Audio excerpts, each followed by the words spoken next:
Bharti Airtel पर। रिलायंस पर हमारा डिस्क्लेमर, अगर आप किसी भी तरीके का यहाँ पर स्टॉक कॉल लेते हैं तो अपने फाइनेंशियल एडवाइज़र से ज़रूर राय लें।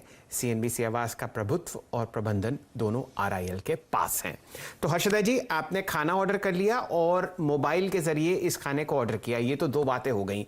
अब पेट पूजा हो गई, ये बताइए और अब आपके पास क्या है स्टॉक्स एंड न्यूज़ में? फार्मा कंपनियां, क्योंकि फार्मा को 2020 के साल में आप बिल्कुल भूल नहीं सकते। हालांकि सिप्ला के लिए थोड़ा सा सेटबैक है। दरअसल इनकी एक एसोसिएट कंपनी है एवेन्यू थेरेप्यूटिक्स, और इनको US FDA से एक रिस्पॉन्स लेटर मिला। अब ये रिस्पॉन्स लेटर स्पेसिफिकली IV ट्राडोमोल के लिए है।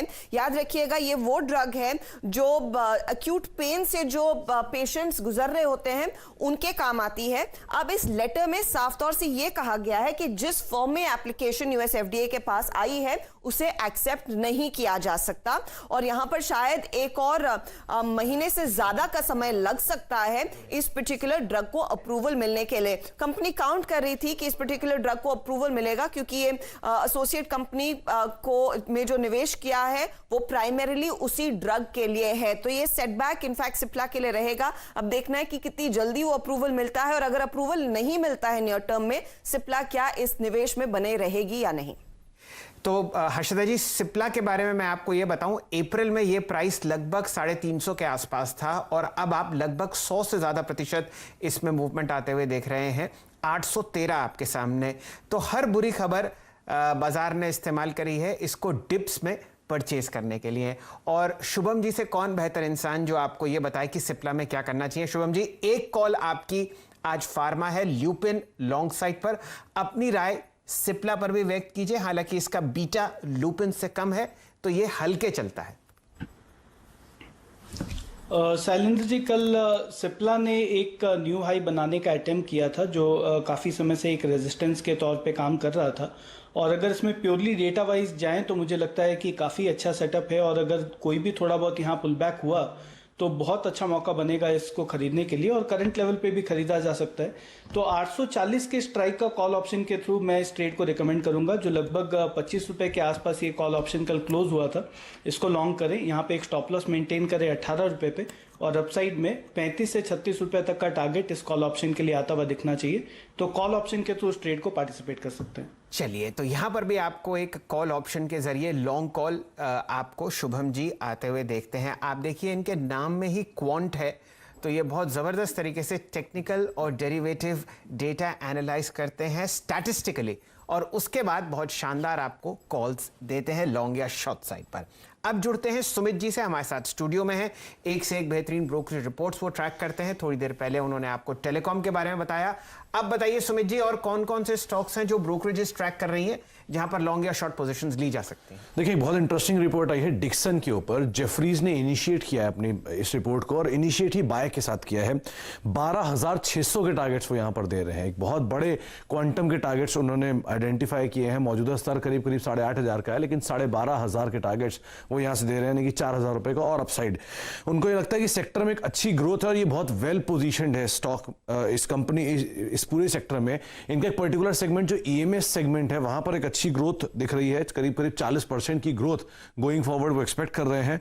FY 2023 में रेवेन्यूज की ग्रोथ करीब 33% और प्रॉफिटेबिलिटी की ग्रोथ करीब 40% की उम्मीद वो अगले 3 साल के लिए लगा रहे हैं। तो एक अच्छे नंबर्स और प्रोस्पेक्ट के आधार पर उन्होंने इसमें इनिशिएट किया है बाय, और 12,500 रुपए के टारगेट्स हैं। एक बहुत इंटरेस्टिंग रिपोर्ट सीमेंट के ऊपर आई है जेफरीज की, जिसमें उन्होंने सेक्टर में ये बात साफ की है कि जिस तरह से कंस्ट्रक्शन में पिकअप हो रहा है, डिमांड स्पर्ट हो रही है, वैसे वैसे सीमेंट की डिमांड में भी एक स्पाइक आता हुआ दिखाई पड़ रहा है मॉनसून के नंबर्स के बाद। मेजरली सीधे अगर टारगेट्स पे बात करें तो अल्ट्राटेक पे उन्होंने बाय रेटिंग दी है 5150 के टारगेट्स के लिए। रैमको में बाय रेटिंग है 900 रुपए के टारगेट्स के लिए। श्री सीमेंट में होल्ड रेटिंग है 23,000 के टारगेट्स के लिए, और अंबुजा और ACC दोनों में उन्होंने बाय रेटिंग दी है 1900 और 300 रुपए के टारगेट्स के लिए। तो सीमेंट में आउटलुक पॉजिटिव है, और मेजरली सभी कॉल्स जो है वो बाय साइड पर दिखाई पड़ रही हैं। लास्टली एक रिपोर्ट है L&T के ऊपर, जहां पे जेफरीज ने बाय की रेटिंग दी है, और उनको लगता है कि 1280 इस स्टॉक में आता हुआ दिखाई पड़ सकता है। E&C जो इनका कारोबार है, वहां पर अपटिक्स आते हुए दिखाई पड़ रहा है। Despite private and government expenditure धीमे होने के, कंपनी अपने टारगेट्स को मीट करेगी। इस लिहाज से उनको यहां पर बाय रेटिंग दिख रही है, और करीब 1280 के टारगेट्स हैं। ओके तो अगर आप देखें इन 2-3 रिपोर्ट्स का डिक्सन टेक्नोलॉजीज, उसके बाद एंटायर सीमेंट स्पेस और उसके बाद एल&टी, याद रखिएगा कंपनियां जो हैं, सीमेंट कंपनियां जो हैं तेलंगाना और आंध्र प्रदेश में प्राइस हाइक कर सकती हैं। और प्राइस हाइक की खबर आज ही नहीं है, इनफैक्ट यतिन ने खबर आपको करीब करीब 1-1.25 महीने पहले दी थी कि प्राइस हाइक्स जो हैं वो होंगे। उसके बाद आप देखिए तमाम stocks, UltraTech, Ramco cements, Ambuja cements, ACC, derivatives में बहुत हैवी हैं ये स्टॉक्स, ऑप्शन एक्टिविटी काफ़ी स्ट्रॉन्ग है।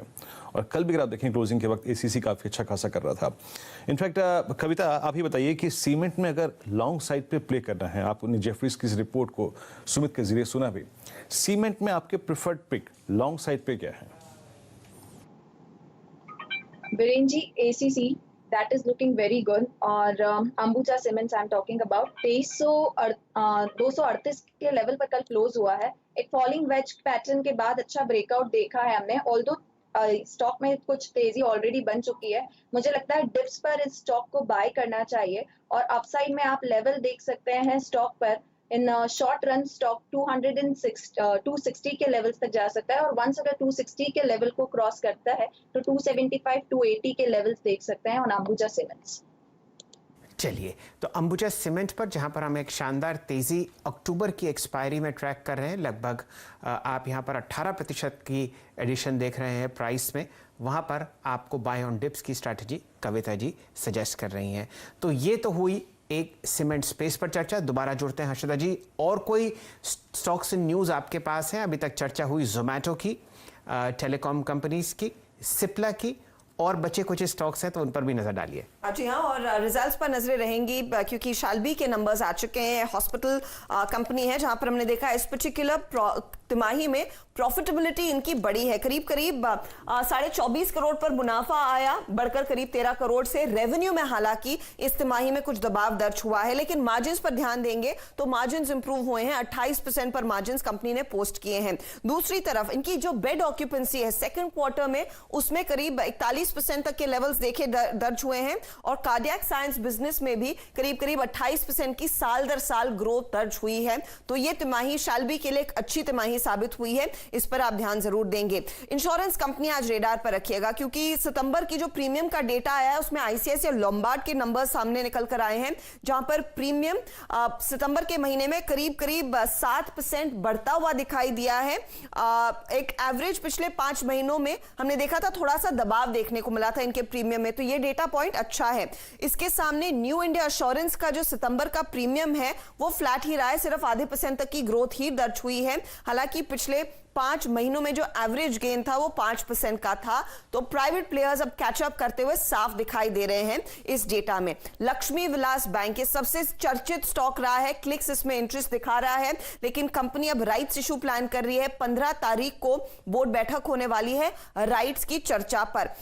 साथ ही साथ रानी ब्रेक पर आप ध्यान दीजिएगा क्योंकि रानी ब्रेक लाइनिंग की जो बोर्ड बैठक है वो होगी 15 तारीख को और यहां पर बायबैक पर विचार होने वाला है। तो एक और छोटा टिकट साइज का स्टॉक जो आप रेडार पर रखेंगे। अच्छा, इन्फोसिस ने आपको याद होगा सितंबर में कलाइडोस्कोप में निवेश करने की बात की थी, वो एक्विजिशन पूरा हो चुका है। ब्रिटानिया भी आज रेडार पर रहेगा। कंपनी ने कह दिया है कि तमिलनाडु में वो करीब 500 करोड़ का निवेश करने वाले हैं over a period of 7 years. पहले निवेश का इरादा 300 करोड़ का ही था। इन्होंने एक एमओयू साइन किया है, अपने स्नैक्स यूनिट्स को वहां पर लगाने वाले हैं, तो ब्रिटानिया उस लिहाज से रेडार पर रहेगा। कुछ फंड एक्शन पर ध्यान देते हैं। शक्ति पंप इन्वेस्टर है एएफ होल्डिंग्स, इन्होंने कल करीब 5 lakh share 4.81 lakh share specifically लगभग जो 2.5% का हिस्सा है वो बेचा है और ओवरऑल अपना जो स्टेक है वो कम कर अब 6.3% पर लेकर आए हैं। एडीएफ फूड्स और डीएफएम फूड्स दोनों रेडार पर रखिएगा। दिग्गज निवेशक आशीष कचोलिया अपना हिस्सा यहां पर बढ़ा रहे हैं। एडीएफ फूड्स में इन्होंने 1.14% स्टेक लिया सितंबर की तिमाही में और डीएफएम फूड्स में इन्होंने अपना हिस्सा 2% से बढ़ाकर 2.84% पर लाया है। इनफैक्ट वनजा सुंदर अय्यर ने भी यहां पर करीब 1.87% की हिस्सेदारी ली है डीएफएम फूड्स में। यूटीआई एएमसी भी रेडार पर रहेगी। हाल ही की लिस्टिंग डिस्काउंटेड लिस्टिंग है। ईडलवाइस ऑल्टरनेटिव इक्विटी स्कीम ने कल तकरीबन 9 लाख शेयर बेचे हैं 515 रुपए के दाम पर। तो ये एक और स्टॉक आप रेडार पर रखिएगा क्योंकि अब यहां से फंड्स एग्जिट कर रहे हैं।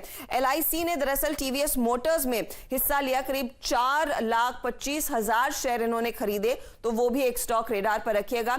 आज आप जब कार्यक्रम की शुरुआत कर रहे थे, गोदरेज प्रॉपर्टीज की ओर से भी एक बयान आया है कि इन्होंने कर्नाटक में स्पेशली सरजापुर रोड के आसपास 15 एकड़ जमीन ली है। और एक चीज है शैल कि अगर आप बैंगलोर में जाएं तो बैंगलोर के आउटस्कर्ट्स पर गोदरेज प्रॉपर्टीज की कई सारी यूनिट्स बनती हुई दिखाई देंगी और वो अपना उस पर्टिकुलर मार्केट में जो शेयर है बढ़ाना चाह रहे हैं।